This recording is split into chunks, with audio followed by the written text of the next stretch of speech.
Finally, here we are at the last talk. Wow, if you've listened to all the other ones, we've spent several hours together. Thank you for taking time to listen. Maybe in the beginning you started listening because you wanted to pick up a few tips or ideas to use in your homeschool, or to supplement what your children are learning in public school. Or maybe you love the arts as I do, and you were looking for ways to cultivate your own heart. I hope you found something you were looking for. But if you made it through all these talks, you may have picked up an underlying message, the real desire in my heart that drives me to spend hours every day looking for ways I can help you. The last thing I'm interested in is developing curriculum I can market. I have bigger problems on my mind that are best expressed in these words I copied down from the introduction to an old book about the 15th century world of Henry V. Old faiths had lost their inspiration. Old forms of government were breaking down. The very fabric of society seemed to be on the point of dissolution. Does that sound familiar? Our children are growing up in a world on the verge of economic collapse. Terrorism and senseless killing is no longer something that happens in lands far away. It happens in our schools, in our shopping malls. Hateful rhetoric as well as sleaze and vulgarity fill our airwaves. Corruption is rampant. Faith is under attack. Families are falling apart. Men's hearts are failing them. Not that we're the first generation to face these things. Every generation has had troubles of their own, but listen to the words of hope that follow the statement from Henry V I just read. It is, however, part of the irony of history that a great ideal too often attains its finest expression only when the period of decline has already commenced. And then it continues.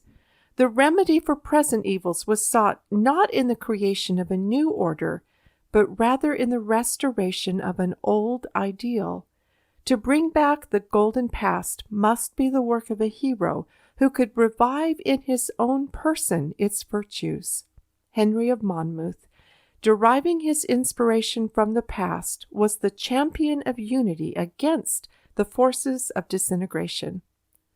There you have it. My husband and I do everything we do here at Libraries of Hope because we're hoping that from your home, champions of unity against the forces of disintegration will emerge, that in your home will be found heroes who can revive in their own persons the golden ideals of the past, faith, family, freedom, and virtue. I can't stop terrorists from killing. I'm not smart enough to fix our economy. I can't reform corrupt politicians. But there is something I can do, and so can you. As Confucius says, to put the world right in order, we must first put the nation in order. To put the nation in order, we must first put the family in order. To put the family in order, we must first cultivate our personal life. We must first set our hearts right. Well-educated hearts. That is the solution to a world spinning out of control. By small and simple means are great things accomplished. Many people are working hard to make sure our children have well-trained minds. That is good. But who is tending to their hearts? There are differences between mind and heart, as I now understand them. The mind is informed. The heart is inspired. The mind feeds on facts. The heart feeds on truth. The mind asks, why? The heart wonders, why not? The mind is molded through questioning. The heart asks its own questions.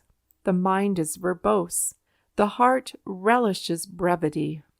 The mind seeks pleasure, which is usually temporal and temporary. The heart seeks joy, which is spiritual and eternal. The mind clings to reason. The heart clings to faith. The mind often feels superior because of its vast knowledge. The heart often feels humbled by all it doesn't yet understand. The mind is critical. The heart is compassionate. The mind thinks. The heart feels. The mind seeks to be understood. The heart longs to understand. The mind is knowledgeable. The heart is wise.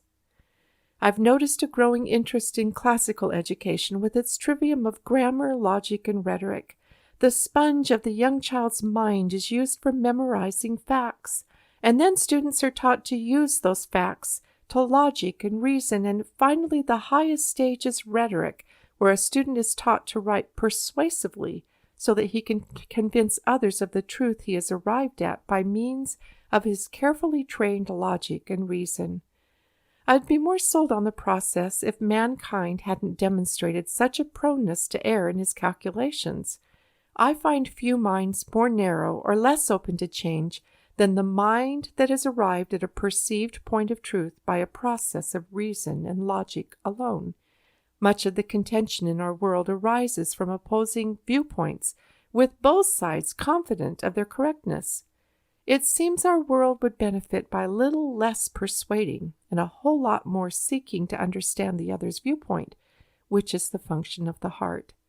There is another way to persuade others of truth, as demonstrated by one who has successfully influenced and led more people to truth than anyone else. And he never wrote a single persuasive paper that we're aware of. His method for spreading truth was very simple. He let his light shine and commended to us that we do the same. Our life, he taught us, is the open book for all to read. How a person feels in our presence will be remembered long after our words have been forgotten. The pathway for this kind of learning also has 3 parts: faith, hope, and charity. As I have said, our role as parents is to prepare our children's hearts to be inspired, give them good things to hope for, and teach them the right use of all things in love. Everything I've presented to you has these 3 things in mind. The rest we can safely leave in the hands of a heavenly parent, for true education, as noted before, is between a child's soul and God. I know I'm a dreamer, but I'm hoping you're a dreamer too. I copied these words about dreamers in my notes. Dreamers are the chosen few, the blazers of the way, who never wear doubt's bandage on their eyes, who starve and chill and hurt, but hold to courage and to hope, because they know that there is always proof of truth for them who try, that only cowardice and lack of faith can keep the seeker from his chosen goal. But if his heart be strong, and if he dream enough and dream it hard enough, he can attain, no matter where men failed before. Walls crumble and empires fall. The tidal wave sweeps from the sea and tears a fortress from its rocks. The rotting nations drop from off time's bow, and only things the dreamers make live on. So it only seems fitting to leave you with a dream I had that sums up what I've been trying to say. But it's the kind of dream that it's not really about me. It's about you, too, and I hope you'll place yourself in the dream. Only your heart will understand it. I dreamed I was in a large, noisy hall filled with people. There were long rows of cafeteria-style tables throughout the hall, and my sense was life revolved around set feeding times throughout the day. At certain times we were all expected to sit down and eat what was placed in front of us, and we all ate the same thing. It didn't feel like a bad thing. It's just how it was. In my dream, I noticed a door I evidently hadn't noticed before. There were no windows in this hall, so I didn't know what was on the other side. Curious, I slipped over to the door, looked around to make sure no one was watching me, turned the knob, and stepped outside into a thick fog. I could hear the sound of horse hooves coming closer, and soon a horse-drawn carriage broke through the fog, and a tall, lanky man stepped out. He beckoned me to follow him, and I did. I had to practically run to keep up with him, but I remember how drawn I was to the features of his face. He smiled at me, and his eyes were so warm I didn't feel afraid at all. At first he didn't say anything to me, but after a while he introduced himself. He said he was Hans Christian Andersen. Just then the fog broke, and I found he had led me to the most glorious meadow you can ever imagine. Everywhere, as far as the eye could see, were flowers of every color. White, billowy clouds floated across a deep blue sky, and I felt the warmth of the sun on my face. Butterflies fluttered among the flowers, and the breezes carried the songs of hundreds of birds. I could barely breathe, it was so beautiful. My friend held out his hand and motioned for me to lead the way along the path that now meandered through this glorious meadow. At first I was anxious. I was going to miss my 2:30 feeding time. What would the people say? But soon the joys of the meadow so filled my heart, I didn't care what they thought. The two of us spent all afternoon in the meadow. My friend patiently waited while I stopped to take in every new sight and discovery at every bend in the path. Then, just as the path ended, he said he had to leave me.